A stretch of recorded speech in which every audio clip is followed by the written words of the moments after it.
Hi guys, welcome to mister इंट्रोडेंट YouTube channel. आज इस वीडियो में हम लोग अप्रोचेस ऑफ इकोनॉमिक ज्योग्राफी को कवर करेंगे। देखिए, ज्योग्राफी हो, ह्यूमन ज्योग्राफी हो या ज्योग्राफी की कोई भी सब फील्ड हो, कोई भी ब्रांच हो, इकोनॉमिक ज्योग्राफी हो, सबके कुछ मेथड्स या कुछ अप्रोचेस होते हैं जो कि ऑलमोस्ट सिमिलर होते हैं। जो ज्योग्राफी को पढ़ने के जो अप्रोचेस होंगे, जो मेथड्स होंगे, वही ह्यूमन ज्योग्राफी को या वही इकोनॉमिक ज्योग्राफी को पढ़ने के भी मेथड्स होंगे या अप्रोचेस होंगी। तो बहुत सारी कुछ फेमस अप्रोचेस होती हैं, जैसे सिस्टमेटिक अप्रोच, रीजनल अप्रोच, और भी जितना आपको थंबनेल में नेम्स दिख रहे हैं।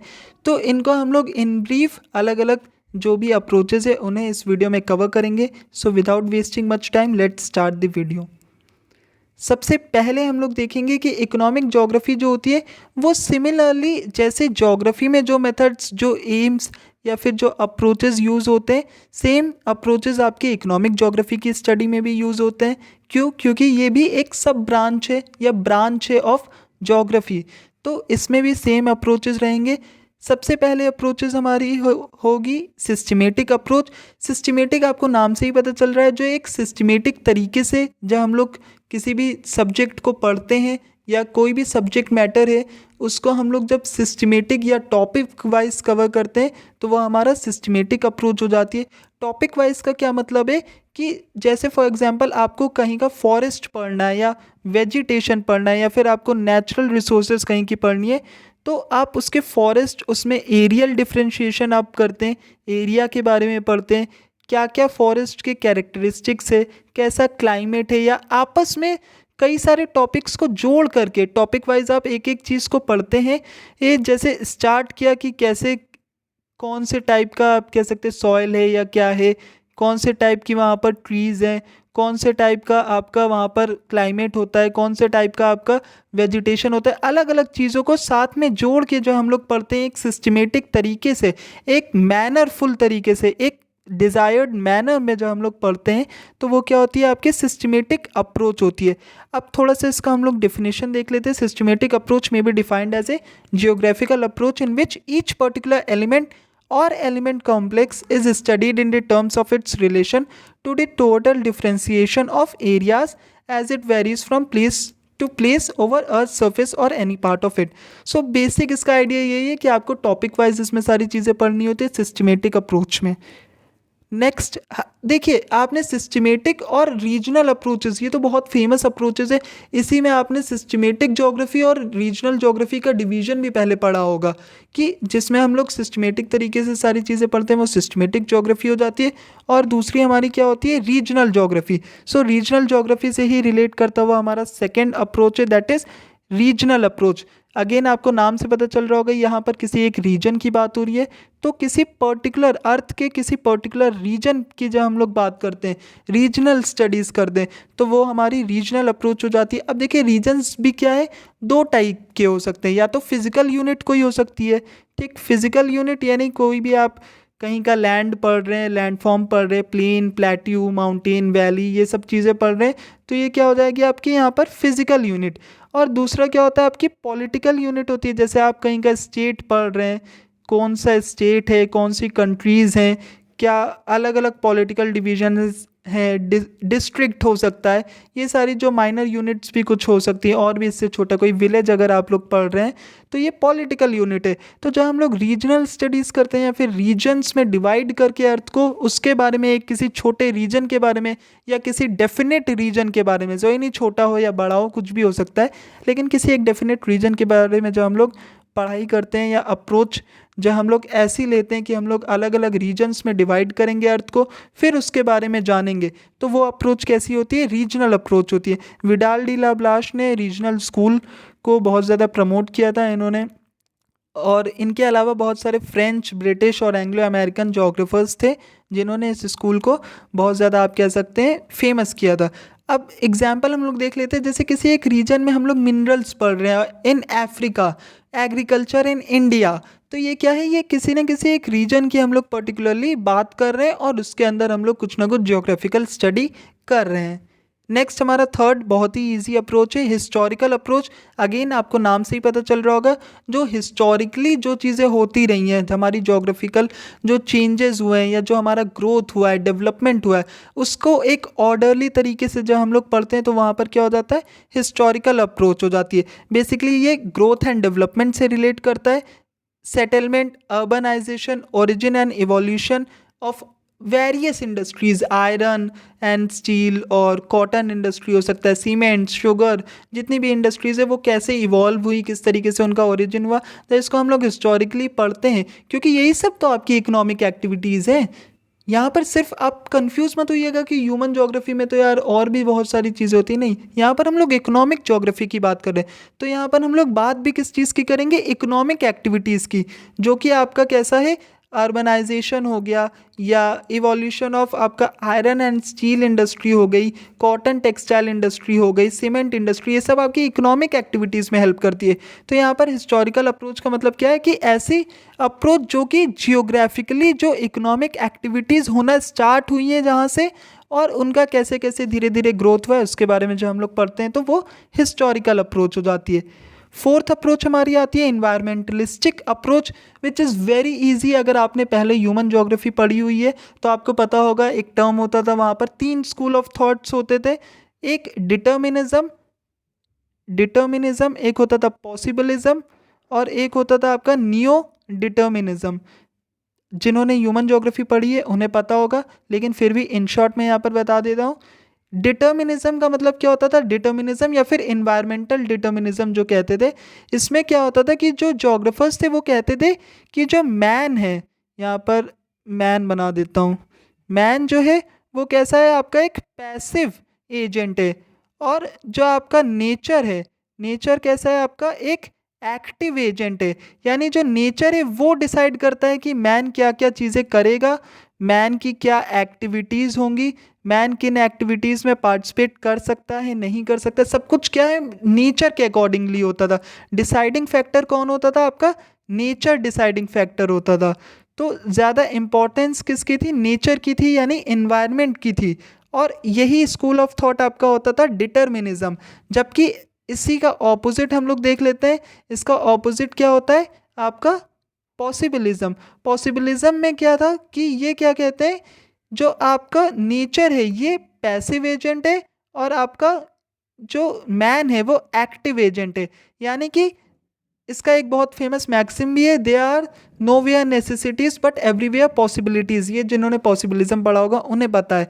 सो पॉसिबिलिज्म क्या कहते थे कि मैन जो है ये एक्टिव पार्ट है, और मैन डिसाइड करता है कि नेचर में जो चीज़ें हैं उनका यूटिलाइजेशन कैसे होगा, जो रिसोर्सेज है या जो भी चीज़ें, उनका इकोनॉमिक एक्टिविटी में क्या रोल होगा। देखिए हम लोग थोड़ा सा इकोनॉमिक ज्योग्राफी से भी इसको रिलेट करते हुए चलेंगे। तो पॉसिबिलिज्म स्कूल का मतलब क्या था कि यहाँ पर मैन डिसाइड कर रहा था कि जो नेचुरल रिसोर्सेज है उसका यूटिलाइजेशन हम लोग किस तरीके से करेंगे। फिर जो आपका लास्ट स्कूल ऑफ थॉट था नियो डिटर्मिनिज्म, वो क्या कहता है, स्टॉप एंड गो जिसे डिटर्मिनिज्म भी कहते हैं।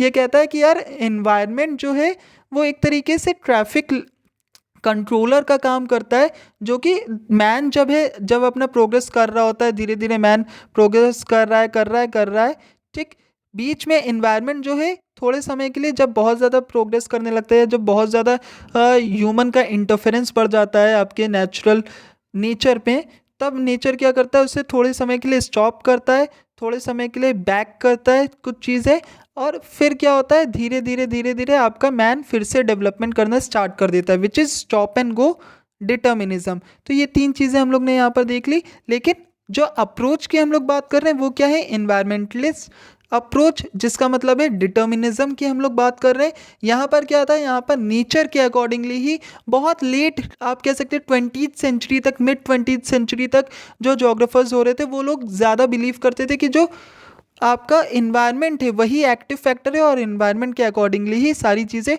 हो रही होंगी। इन्वायरमेंट का क्या अफेक्ट पड़ता है आपका जो ह्यूमन है उसके डिसीजंस पे या फिर उसकी लाइफस्टाइल पे, ये सारी चीज़ें इन्वायरमेंट डिसाइड करता है।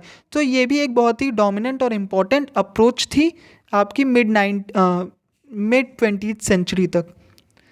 फिफ्थ अप्रोच हम लोग देखेंगे लोकेशनल अप्रोच। अगेन नाम से आपको पता चल रहा है कि ये लोकेशन से रिलेटेड या फिर स्पेशियल एनालिसिस से रिलेटेड है। इसमें बेसिकली क्या था कि क्वांटिटेटिव टेक्निक्स का भी यूज़ किया गया। इसमें क्वांटिटेटिव या आप कह सकते हैं एक तरीके की एम्पिरिकल स्टडी करने की कोशिश की जाकि उससे हमें पता चल सके accurate generalization of precise quantitative analysis of spatial distribution structure. Main इसमें आपको ये ध्यान रखना है कि इसमें क्वांटिटेटिव टेक्निक्स का यूज़ होना स्टार्ट हो गया था इस अप्रोच में। सिक्स्थ हमारा बिहेवियरल अप्रोच। अगेन इसको भी आप लोग नाम से समझ सकते हैं। बिहेवियर किसका होगा यार? ह्यूमन का होगा, है ना। बिहेवियर किसका होता है? ह्यूमन का। सो ये क्या था, ये बेसिकली कहता था ये अप्रोच कि जो भी चीज़ें एनवायरनमेंट में हो रही है या जो भी इकोनॉमिक एक्टिविटीज़ हो रही है किसी जगह पर, जैसे for example agriculture, industry, trade हो गया, ट्रांसपोर्ट हो गया, फॉरेस्टेशन हो गया, माइग्रेशन हो गया, ये सभी चीज़ें ह्यूमन बिहेवियर या ह्यूमन डिसीजन या ह्यूमन साइकोलॉजी के ऊपर ही रिलेट करती है या उसी पे डिपेंड करती है। ठीक, यहाँ पर दिया हुआ है depends on the behaviour of concerned people. जो लोग हैं वहाँ के, वो कैसा ट्रेड करेंगे, वो कैसा एग्रीकल्चर करेंगे, सब कुछ उनके ऊपर डिपेंड करता है। और उसी के अकॉर्डिंगली जब हम लोग स्टडी करते हैं कि यार फलाना जगह के लोगों का कैसा बिहेवियरल आप कह सकते हैं एटीट्यूड है टुवर्ड्स एग्रीकल्चर या इंडस्ट्री या ये, तो इसी से हम लोग को ये भी पता चलता है कि किस तरीके से जो आपका वर्ल्ड है वो अलग अलग रीजन्स में भी डिवाइडेड हो जाता है। कुछ कंट्रीज डेवलप्ड है, कुछ डेवलपिंग है, कुछ अंडर डेवलप्ड है। ठीक, तो ये भी हमें यहाँ पर बताता है कि ये भी क्या हो रहा है, ह्यूमन के बिहेवियर या ह्यूमन के डिसीजंस की वजह से हो रहा है। तो इससे हम लोगों को एक आइडिया मिलता है कि किस तरीके से कहाँ पर आपकी जो इकोनॉमिक एक्टिविटीज़ है वो अलग अलग चीज़ों पर डिपेंड करती है। और अलग अलग जो आपके यहाँ पर एक लास्ट पॉइंट भी हम लोग इम्पॉर्टेंट है तो देख लेते हैं इसको। It also states that every decision maker has to take a decision under some degrees of uncertainty involving some risk. तो कौन से लोग ज़्यादा रिस्क ले रहे हैं, कौन से लोग ज़्यादा डेवलपमेंट के बारे में सोच रहे हैं, वो सारा भी डिपेंड करता है किसी जगह की जियोग्राफिकल चेंज लाने में, कहीं पर ग्रोथ लाने में। सेवेंथ मार्क्सिस्ट या रेडिकल अप्रोच बहुत ही इजी है। ये क्या करती है, ये प्रमोट करती है सोशलिज्म को। आपको पता है मार्क्सिज्म क्या था, बेसिकली सोशलिज्म को प्रमोट करता था और कैपिटलिज्म को ये क्रिटिसाइज करता था। तो ये जो अप्रोच है ये ज़्यादा से ज़्यादा आपकी पॉजिटिविज्म जो आ गई थी, जो 1970s तक जो पॉजिटिविज्म चल रहा था, 1970s तक जो आपका पॉजिटिविज्म चल रहा था उसको आप कह सकते हैं काउंटर करने के लिए इसके बाद के जो आपके जोग्राफर्स हुए उन्होंने मार्क्सिस्ट आइडियोलॉजीज़ को इम्प्लीमेंट करते हुए ऐसी अप्रोच के बारे में बताया जिससे सिर्फ और सिर्फ प्रॉब्लम्स को पढ़ना ही नहीं था बल्कि उनका एक सॉल्यूशन भी देना था। और उनका सॉल्यूशन इस तरीके से देना था कि लोगों का भला हो, सोशलिज्म हो। तो ये सारी चीज़ें, भला तो चलो वो तो वेलफेयर अप्रोच में आ जाएगा, लेकिन बेसिकली सोशलिज्म हो। तो इसके लिए जो जोग्राफर्स 1970s के बाद थे उन्होंने मार्क्सिस्ट या फिर रेडिकल अप्रोच को अपनाया। एट्थ हम लोग देखेंगे ह्यूमनिस्टिक अप्रोच। ह्यूमनिस्टिक अप्रोच भी आप फिर से समझ गए होंगे, जो ह्यूमन के आप कह सकते हैं इंटरफेरेंस या ह्यूमन का जो इन्वॉल्वमेंट है इन्वायरमेंट के साथ इकोनॉमिक एक्टिविटीज़ करने में, उसके बारे में जब हम लोग पढ़ते हैं कि ह्यूमन का क्या बिहेवियर है, ह्यूमन की क्या नीड्स है, ह्यूमन की क्या अपॉर्चुनिटीज़ है, क्या स्किल्स है, क्या टेक्नोलॉजी है, क्या इकोनॉमिक कंडीशन है, जब हम लोग ये सारी चीज़ें पढ़ते हैं तो वो हमारी ह्यूमनिस्टिक अप्रोच हो जाती है। करंट टाइम पे ह्यूमनिस्टिक अप्रोच बहुत ज़्यादा आप कह सकते हैं प्रेवलेंट है, क्योंकि ये ह्यूमन के ही अकॉर्डिंगली क्या कौन कौन सी चीज़ कहाँ पर होनी चाहिए, कैसा जोग्राफिक आपका कह सकते हैं लोकेशन में क्या क्या इकोनॉमिक एक्टिविटीज़ होनी है, कैसे नहीं होनी है, ये सारी चीज़ें आपका ह्यूमन के डिसाइसिव नेचर पे या ह्यूमन के नेचर पर ही डिपेंड करता है। तो इस टाइम पे भी हम लोग कह सकते हैं कि ह्यूमनिस्टिक अप्रोच बहुत ज़्यादा प्रेवलेंट है। नेक्स्ट हम लोग लास्ट देखेंगे हमारा वेलफेयर अप्रोच। अगेन वेलफेयर आपको पता है कि वेलफेयर मतलब क्या, लोगों का भला। तो जब हम लोग लोगों के भलाई के लिए सोचते हैं, इनइक्वालिटी को दूर करने के लिए, पॉवर्टी को दूर करने के लिए, कौन सी ज्योग्राफी या कौन सी इकोनॉमिक एक्टिविटीज़ के बारे में हम लोग ज़्यादा से ज़्यादा कोशिश करते हैं कि लोगों का वेलफेयर हो, ऐसी इकोनॉमिक एक्टिविटीज़ को जब हम लोग अडॉप्ट करने की कोशिश करते हैं तो वो क्या होता है, वेलफेयर अप्रोच होती है। अब देखो वेलफेयर अप्रोच जो है इसमें who gets what, where and how, ये बहुत ही फेमस है। ये स्मिथ ने बोला था, DM स्मिथ 1977 में इन्होंने ये चीज़ बोली थी कि who gets what, where and how. तो इसमें हु का मतलब क्या है कि किसी एक जगह के लोगों की यहाँ पर बात हो रही है। हु का मतलब क्या है कि कौन से जो population of the area under review है, जिसके हम लोग देख रहे हैं, जिस पॉपुलेशन की हम लोग बात कर रहे हैं, किसी भी जगह की हो सकती है, कोई सिटी हो सकता है, कोई नेशन हो सकता है, कहीं की भी। तो वो हु की बात यहाँ पर हो रही है। फिर वॉट का मतलब क्या यहाँ पर होता है? वॉट का मतलब होता है कि कौन सी चीज़ों की हम लोग बात कर रहे हैं, कौन से ऐसे गुड्स हैं जिसका हम लोग डिस्ट्रीब्यूशन, या फिर जिसका आप कह सकते हैं जिसके हम लोग बात कर रहे हैं कि इसका डिस्ट्रीब्यूशन होना चाहिए, या इस ये जिन लोगों को मिलना चाहिए या मिलता है। ठीक। वेयर, वेयर का मतलब क्या है कि अलग अलग जगह पर अलग अलग लोगों के लिविंग स्टैंडर्ड्स होते हैं, तो इसको हम लोग वेयर में इंक्लूड करते हैं। और हाउ का मतलब क्या है कि he refers to the process whereby the observe differences arise, यानी किस तरीके से लोगों में डिफरेंसेस है, अलग अलग जगह रहने वाले लोगों में कैसे इनइक्वालिटी है, कैसे पॉवर्टी है, ये सारी चीज़ें यहाँ पर हम लोग बात करते हैं। सो ये हमारी 9 बहुत ही important approaches of economic geography थी। वेलफेयर अप्रोच में हम लोग वेलफेयर की बात करते हैं, और जो अलग अलग जगह पर अलग अलग रीजन्स में रहने वाले जो लोग हैं उनमें क्या क्या डिफरेंसेस है उसके बारे में जो हम लोग बात करते हैं, और कैसे उनका वेलफेयर हो सकता है। तो वो क्या हो जाती है, आपकी वेलफेयर अप्रोच हो जाती है। इससे पहले हम लोग ने लोकेशनल और डिटर्मिनिस्टिक अप्रोच, या फिर रीजनल और सिस्टमेटिक अप्रोच, ये सभी चीज़ें हम लोग ने पढ़ ली हैं। अब इसके बाद अगर आपको इस टॉपिक के हैंड रिटन नोट्स चाहिए तो आपको वो मेरे टेलीग्राम चैनल पर मिल जाएंगे, आप लोग वहाँ से ले सकते हैं। So thank you for watching. अगर आपको कोई भी डाउट्स हो तो आप कमेंट्स में पूछ सकते हैं।